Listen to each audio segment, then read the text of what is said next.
with the current shuffle season going on, and that shuffling especially affecting the Danish scene with teams like Heroic Astralis, North, Optic, all sort of changing players, I've started to rethink or think about the figures involved in the Danish scene, and I've again come across, contemplated the enigmatic figure that is MSL. If you've been following my work, I did that video on MSL not too long ago, and then I did the, maybe it was October, late October, and then I did the Thorns platform video on that article. And I did that article, I was trying to describe who I thought MSL was at the very end using like fictional characters. And basically my idea on him was that he's someone who has his own idea, his own mentality, his own ideology that's specific to him, but that maybe is severely flawed. So I was thinking of something like a Captain Ahab from Moby Dick, who is trying to strike through the mask of this whale, trying to kill the whale to kill some sort of great injustice in the world. Of course, he becomes like some crazy monomaniac and, gets his whole crew, sans the narrator, killed. Spoilers. And then I thought of Great Gatsby as well, that he's someone, Jay Gatsby is trying to turn back the clock, doing the impossible, recapture a certain nostalgia and, recapture, this fantasized notion of someone or fantasized notion of himself as well in his past. And he can't do it right. He, again, spoilers, sort of fails miserably and dies as well, even through some sort of through an indirect sort of altercation arising from his attempts. But as I was thinking about MSL once again, I actually thought of a sort of a different route that I want to go through in this video. I was thinking of the book Fear and Trembling by Søren Kierkegaard.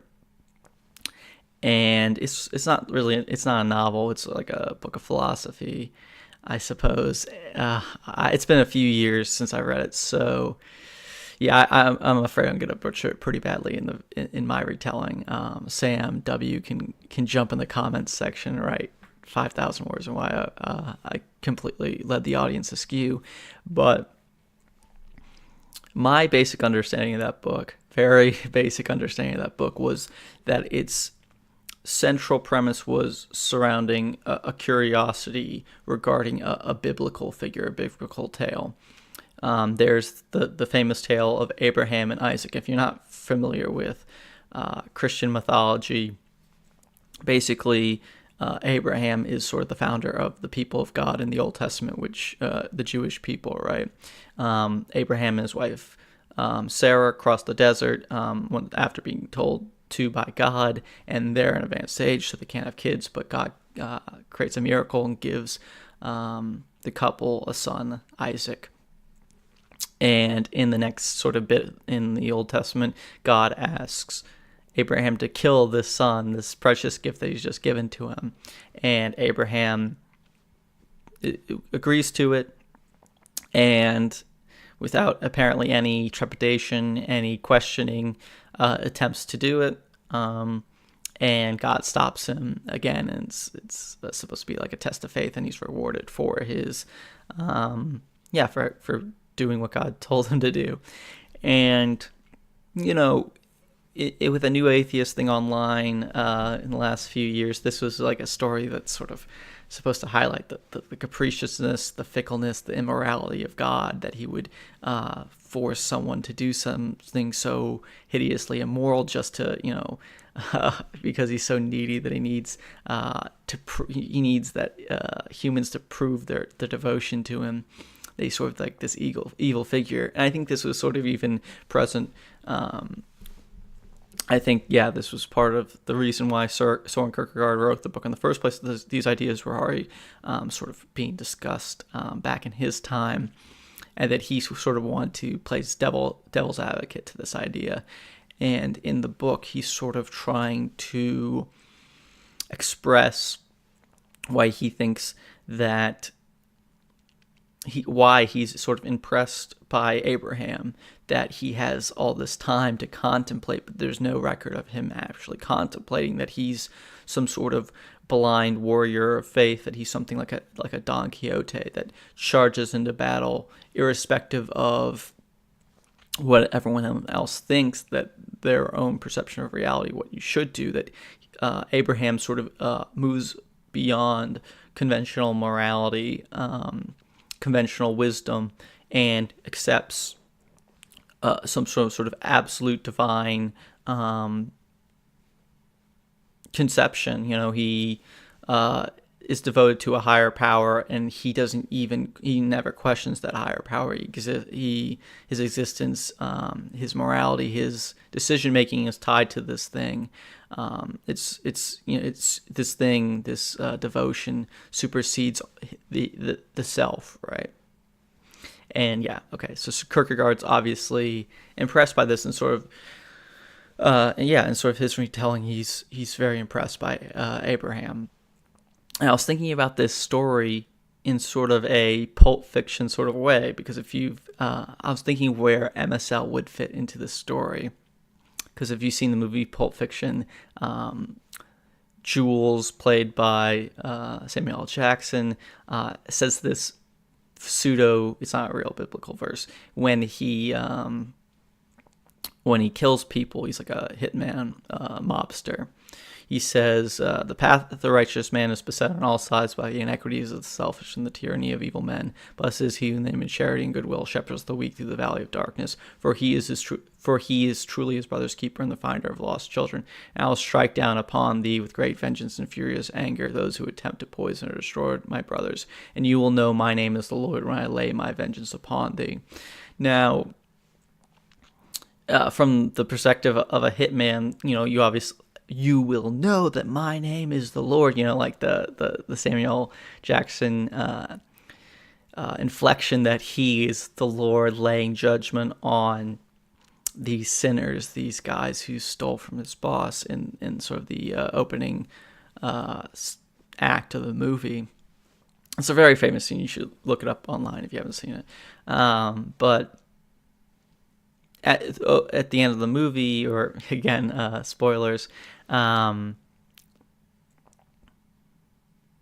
you realize he sort of has this he makes this reconsideration of his role in the narrative. Who is he? Is he the God? Is he the shepherd? Is he the inequities of the selfish and the tyranny of evil men? He tries to place himself within the context of the story. Tried to place himself, right? Who is he within this not grand, but pseudo-biblical passage?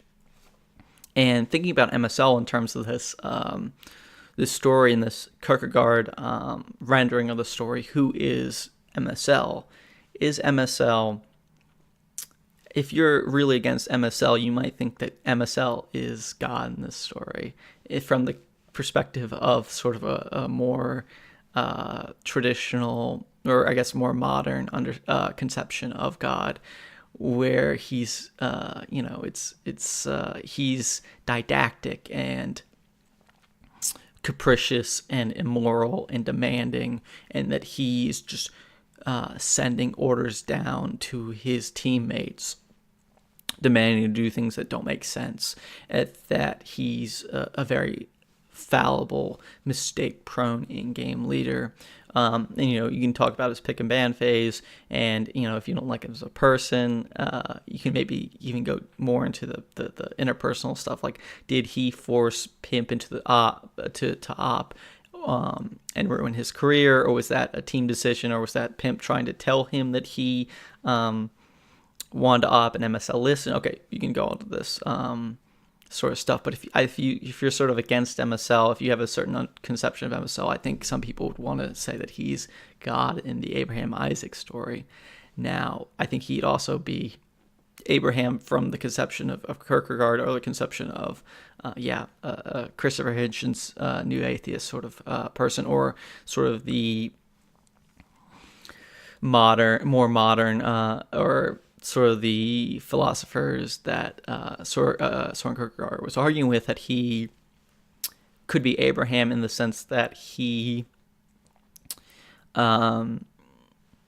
is just carrying out this sort of order, this sort of idea that he has, that he's been given, that he somehow has developed within himself. God doesn't exist, right?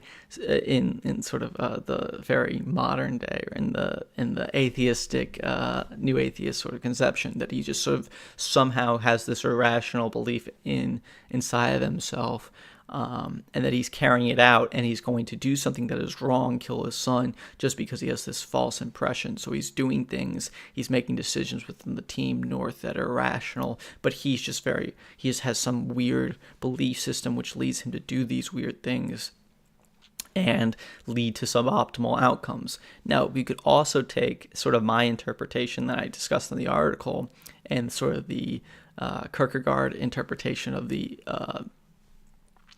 Abraham Isaac story, where it's that that MSL has this ideology, this belief system. He has some sort of divine inspiration, some sort of thought process in the game that's unique to himself, but isn't wrong. He just has this thing that's different from everyone else, and he's following that despite everyone else telling him it was wrong, despite the conventional wisdom saying that he shouldn't be doing these things. He does it anyway, and he tries again and again and again.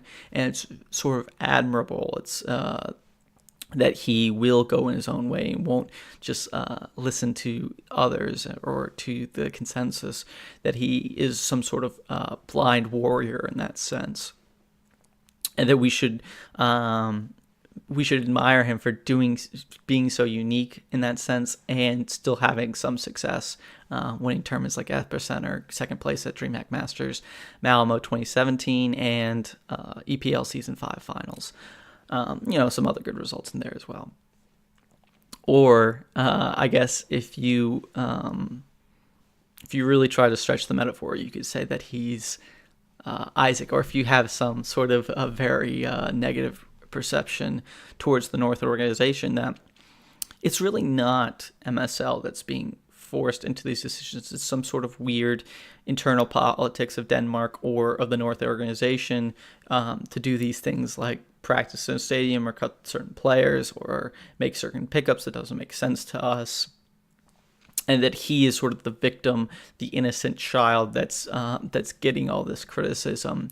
And it's really that North is really complicit, the North organization, or Refresh, or just the politics of the Danish scene, that sort of forcing him into suboptimal situations, and all of his decisions, or all the decisions of the team, are being interpreted as his decision. He's sort of been made a scapegoat, a sacrifice for public perception. And I just thought this was sort of an interesting way of looking at it. I think there's like a case for all of them, and this is why I think MSL is such a curious guy to me, that he has all these different public perceptions of him, that he could fit in all these categories. And I'd just be curious if you guys want to leave in comments or something, what you think, where you think he fits best in the story, or if he's an amalgamation of all these figures. In the comments section below, I think that'd be interesting.